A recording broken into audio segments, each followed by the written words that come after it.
The Best Man has one of the great rom-com premises of all time, if I may. Some old college friends. Oh, you know you're in for a rom-com when the college friends get back together. Everyone coming, you're either in for a horror movie or a rom-com. When the old college friends reconvene for a wedding, and they got all these unresolved issues and all these secrets from their old days.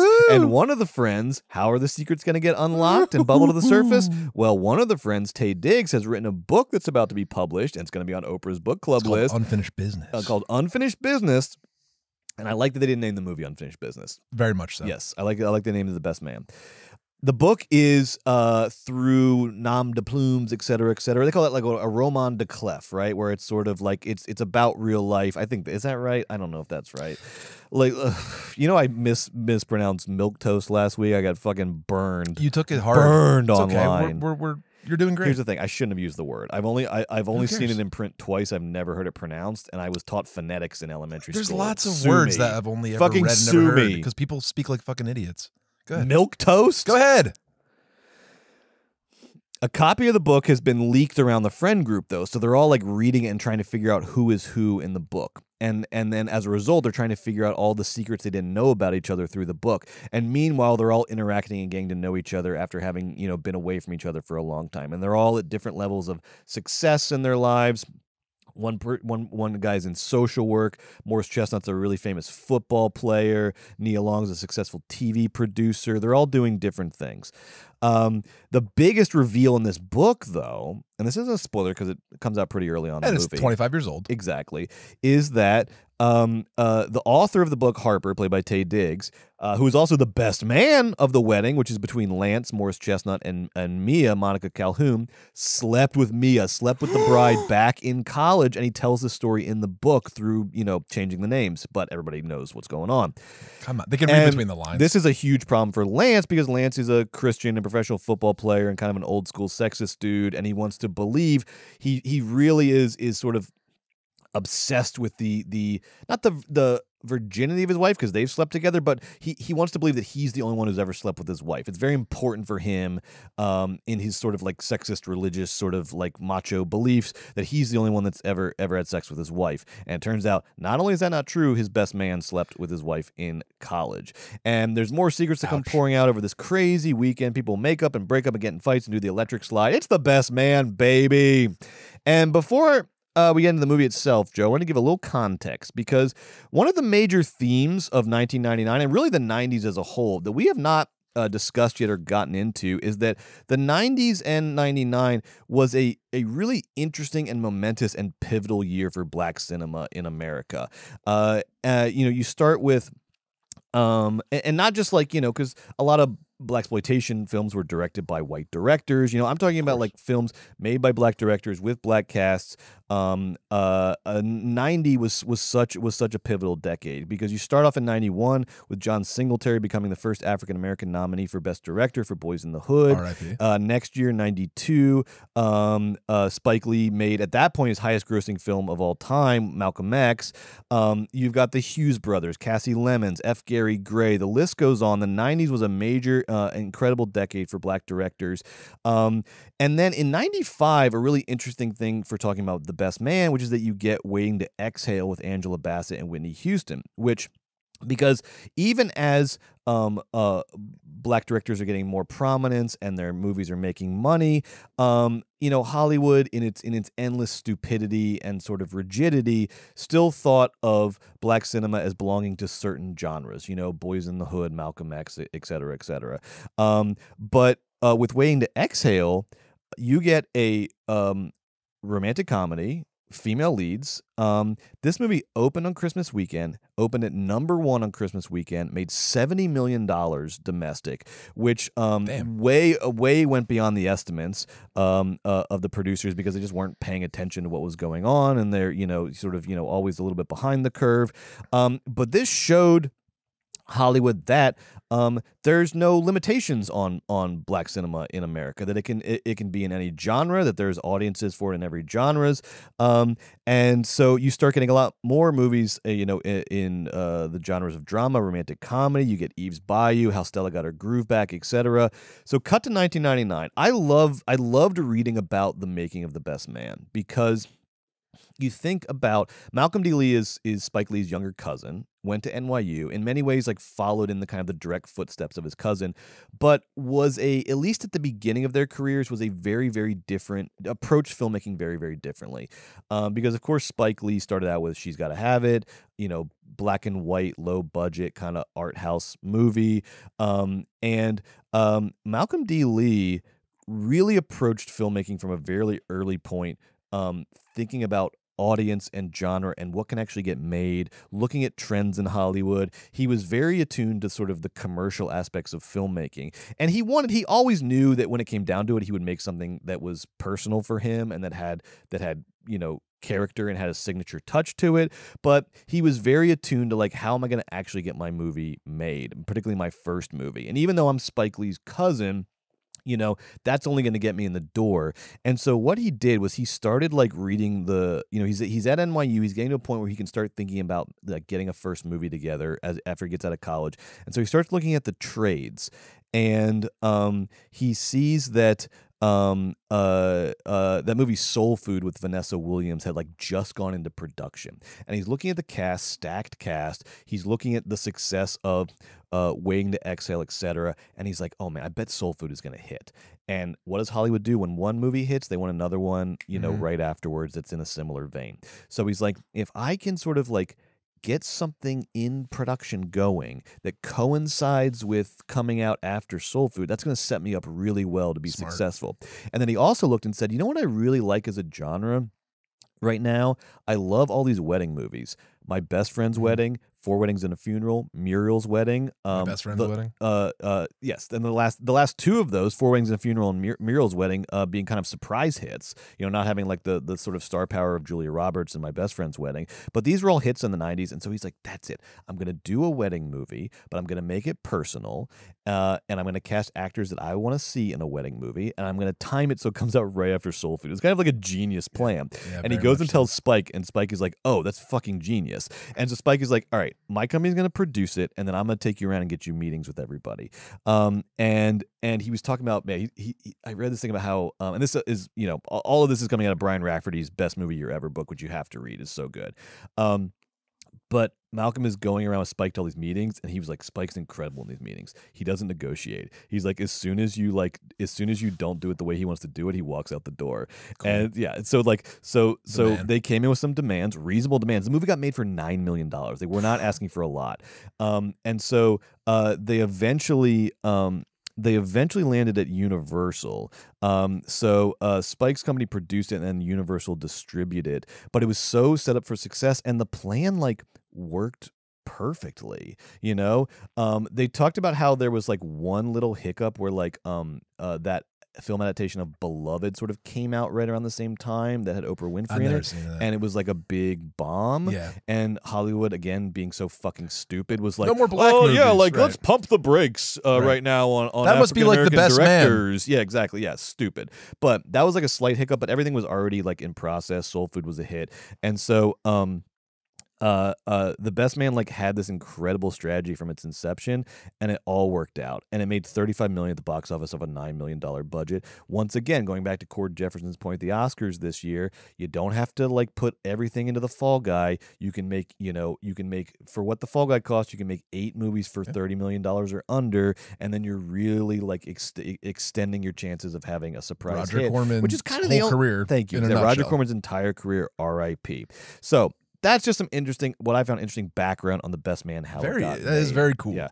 And then people often talk about it in the same breath as The Wood, which also came out that year, which is like another wedding movie with an all-black cast. Omar Epps is the lead in that.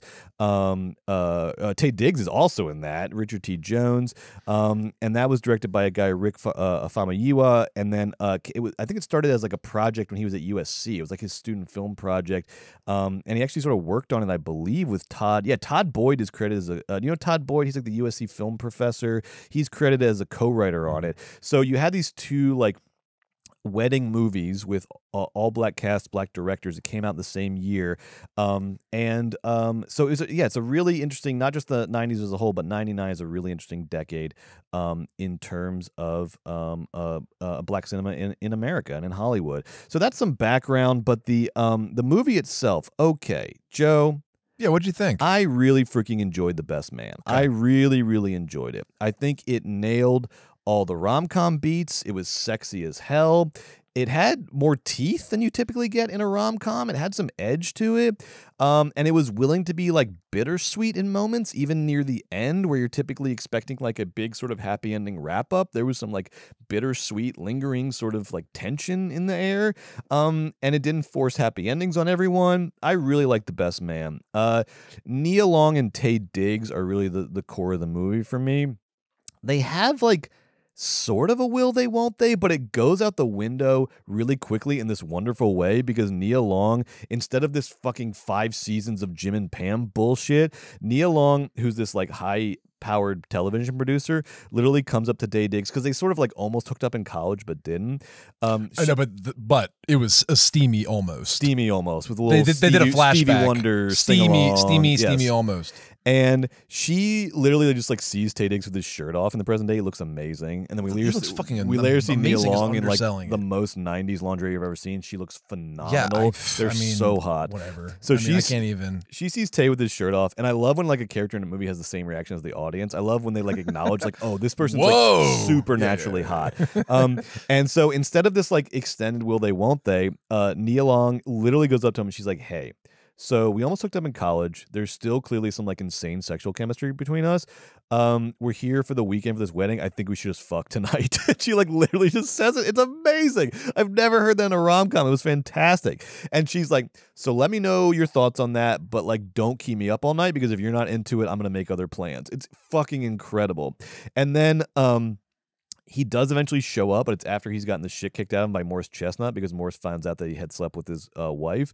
And so he shows up like all beat up. And the typical beat is like the woman opens the door and she's ready to fuck, but then she sees that the guy got the shit kicked out of him and she's like, oh no, what happened? Are you okay? No. Nia is pissed and it's amazing. She doesn't ask if he's okay. She says, you know, you're really destroying the groove right now, which is a fucking incredible line to say someone with a black eye and like blood coming out of their nose. But it's true because Nia Long looks incredible. Yeah. Incredible in Victoria's Secret and is ready to fuck, and Taye Diggs did not show up ready to fuck and he ruined it. He ruined the groove. He ruined it. It's incredible. Incredible. Every character in this movie gets an amazing entrance.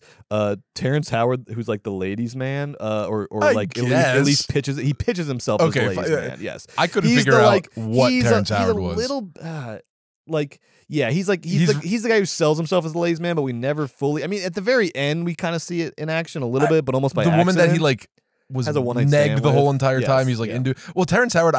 My takeaway was, I guess this is what Terrence Howard must be kind of like. Yeah, you know what I mean? Like, he plays it very well. Weird guy. He's kind of a weird guy because the first time we see him, he's playing flamenco guitar. He's so and then he odd. He like plays it like this, like on the side of his head. Cool. It was really cool. So you're like, oh, this guy's really cool, but yeah, no, he's not cool really. And weird and kind of like sexist, but he's great. He's Terrence Howard. He's amazing. Morris Chestnut's entrance is amazing. He's the football player, and like everyone's obsessed with him. He's a celebrity. He comes in with this like monochromatic suit and like a trench coat with the collar popped and a gold cross on, and like literally the whole movie just like slows down for a second because he looks so incredible. All of his outfits, every single one. Yes. I was like, I would love to wear that. I loved all of his clothes so much. Amazing. Joe, that some of these frogs are still alive. Yeah, right. Yeah. That card game scene, talk about, I thought that was like one of the best scenes I've ever seen in a rom-com, maybe in a movie. That's like an all-timer because it is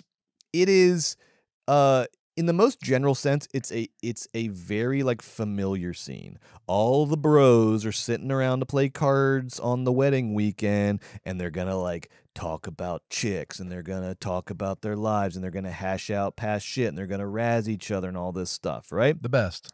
Familiar scene. The way they play it out is phenomenal. Phenomenal. This scene hits you with some like real gut punches. There's some real edge and teeth to it, like I was saying. This is the scene. This is if you want to know, like, would I be into The Best Man? Look up the card game scene on YouTube and see what you think. Because it's a great scene because there's a lot of, some of these guys are. All these guys are like sexist to some degree, but guess what? Guys are sexist, and it's like presented like realistically. Guys sort of in a closed, amongst themselves playing cards, but they sort of interrogate the nature of each other's sexism in really interesting ways. Yeah. And there's this one line that I was like, "Holy shit, that's a wild line in a rom-com," where Terrence Howard, because Terrence Howard is pushing Morris Chestnut on, like, how do you know your wife's never been with anybody else? How do you know? He's like setting the table for the big revelation. And he's like, how do you know your fiance was a virgin when you met her? And then Morris Chestnut goes, because the pussy curves to my dick. I was like, well, holy shit. What a line. I was like, I got to pause this movie for a second. I was like, that is a wild line. And it's like intense and like, yeah, that's a whole thing, right? That's a whole thing. You're like feeling it right now. No, you're literally Joe's. Can we see Joe? Joe's literally like fanning himself. Yay! Whoa! He's fanning himself. But I had to say the line, Joe. You know what was so good about when he said that line? That line reading was his character believed that 100%. 100%. Like he felt that way. No, because I was like, it was a sexually impressive moment. You know why it was so incredible line? And look, I'm not saying it's like a good thing to say or he's a good, like none of that. It's a line in a movie, right? So it's like, I'm not worried about why it was incredible was like when Terrence Howard asked the question in your head, you're like, there's no answer to that question. How did you know your wife was a virgin when you met her? There's like no. It's an intense answer. There's like no, and like and I was like, oh, are they gonna get into like the like biology of like the first time you have sex? No, he just hits you with the most incredible line that you like sort of can't argue with because he says it with such conviction. I was just like, and he doesn't even like think. He doesn't even blink. That's how he knows. This movie hits you with some just like wild. I'm calling them gut punches. I don't know what to call them. It just hits you with some like wild, like it's surprising and good, and it's on its toes. Like it's confident, good. like I don't know, like that, like this is. I'm telling you, if you watch that card game scene, see what you think. I've never seen The Best Man before, but that's a good entryway into the movie. I fucking loved that scene though. I thought it was so well written and performed. Once again, I love that we have a sort of bittersweet ending. It's a rom-com. They get married. That's not a spoiler, but it's not like the happiest ending. It's not Richard Curtis, Andy McDowell and Hugh Grant in The Rain. It's like there's some real things are ongoing with all these people. They did not resolve everything. Things are ongoing. I got to go watch the other Best Man. There's two more of them. There's the Best Man Holiday, and then the other one's not a movie. I don't think it's it's not. It's like a. I think it was like a limited series thing or something. I don't know. My bad. But Best Man Holiday is the other movie. I got to go check that out. I could be wrong about that, but there are more in this franchise. And then I don't think I had this. We did a Patreon poll a while back of like the best, like when a movie ends with a dance scene, like the best one. This wouldn't be it. I liked this one, and I'm gonna tell you why. I'm gonna tell you why. So at the very end, it's a fucking wedding. So you dance at a fucking wedding, right? Okay. So it's not like a movie where they just like spontaneously dance and it's like performative and it's not unfrosted. They all do the electric slide to Cameo at the very end, and I fucking love it because it summed up the vibe of a wedding to me, where there is this, regardless of all the, and maybe this is because I'm just coming off a wedding this weekend, which I DJ'd and I crushed. Ask my family. It's that like tentative, momentary collective joy you experience at a wedding, where like, because at a wedding, like two things happen, like shit bubbles up because you're around all your family and it's like intense and emotional and like shit comes up. But then you all experience this like incredible collective joy that you've never experienced together as a family in your life. Like I've never like just like been so joyous around my family as I am at weddings. Right. And so to me, ending with that dance was perfect because you're coming off all these little like bittersweet moments. Like the Best Man speech, oh my God, was like not like, it's like it was sort of like intense and like and sincere, but not like a typical jokey like cheers to the bride and groom speech. So you're coming off all that, and they just like break into like Cameo doing the electric slide. It's like, and they're all sort of like smiling. And it's like, I know you all have not forgotten this, all the shit that's gone on in this movie, but you have for 30 seconds, you've forgotten everything. It's like, it's such a like, and it's the movie like slyly giving you a rom-com ending without giving you a rom-com ending. I fucking loved the ending, and he doesn't overdo it. It's not big swooping shots. It's just literally a shot of a wedding hall and people doing the electric slide. I fucking loved it, and I really, really, really liked The Best Man. 2 thumbs up. That's not a thing we do. Best Man was good. Best Man, you know, it didn't do all of the rom-com beats. It really got messy. Taye Diggs' character, Harper Stewart, the author that writes this book about everybody that causes all this ruckus, he's a scoundrel. He's not a bad person. He's the worst best man ever. He's a bad guy. He's the worst best man, exactly. And it's tough to watch him sort of just continually like mess up and make his friends upset and all the drama. It really doesn't. The moments where you think, oh, they're going to smush together nicely or there's going to be some sort of happy ending here, it doesn't do any of that, so it's surprising and good. It has great performances and a lot of like sexy moments, a lot of funny moments, a lot of great ensemble work, and overall a really fun tone and a really good watch. And it's fun to watch all these people be young and, you know, it's amazing. Oh, there's Regina Hall. She's playing a stripper that gets picked up by Michael and Lost at the end, you know, all that stuff. So kind of great.